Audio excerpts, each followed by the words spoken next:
درود به همه دوستان. امروز قراره که با هم دیگه همس رو درست کنیم. امیدوارم که ازش لذت ببرید.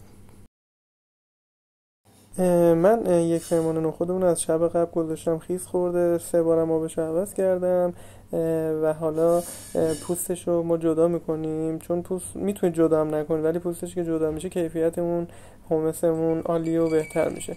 بعد داخل قابلمه جداگونه میریزم، آب بهش اضافه میکنم، میذارم که خوب پخته بشه تا وقتی که نخود رو تو دستتون فشرده له بشه دیگه نخود ما آماده است. من از آب نخودم برای یخ استفاده کردم، توی جای یخی ریختم گذاشتم یخ بزنه و برای اینکه میخوام به میکس اضافه کنم ازش استفاده کنم. نخودهای پختمون رو میکسر اضافه میکنیم، یک مقدار که میکس کردیم بقیه موادمون هم به همین ترتیب اضافه میکنیم. خب اول ما 3 تا قاشق غذاخوری اردمون رو بهش اضافه میکنیم همینطور که میبینید.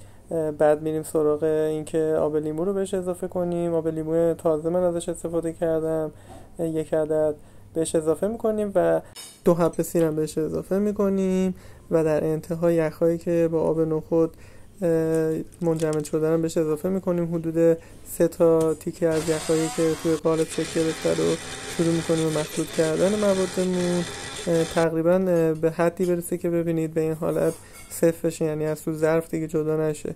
دیگه کار ما تمومه، داخل ظرف میذاریم. میتونید که با کف قاشق به همین حالت به شکل دایره‌ای درش میاریم و بعد از اینکه این کار انجام دادیم من چند تا از نخودارم نگه داشته بودم که برای تزیین ازش استفاده کنم. یه مقدارم میتونید برای تزیین از پودر پاپریکا و پول بیبر استفاده کنید، 1 مقدارم روغن زیتون بهش اضافه کنید. کار ما دیگه تمومه. امیدوارم که ازش لذت برده باشین. یک پیش غذای بسیار عالی و مقوی و خوشمزه. نوش جان.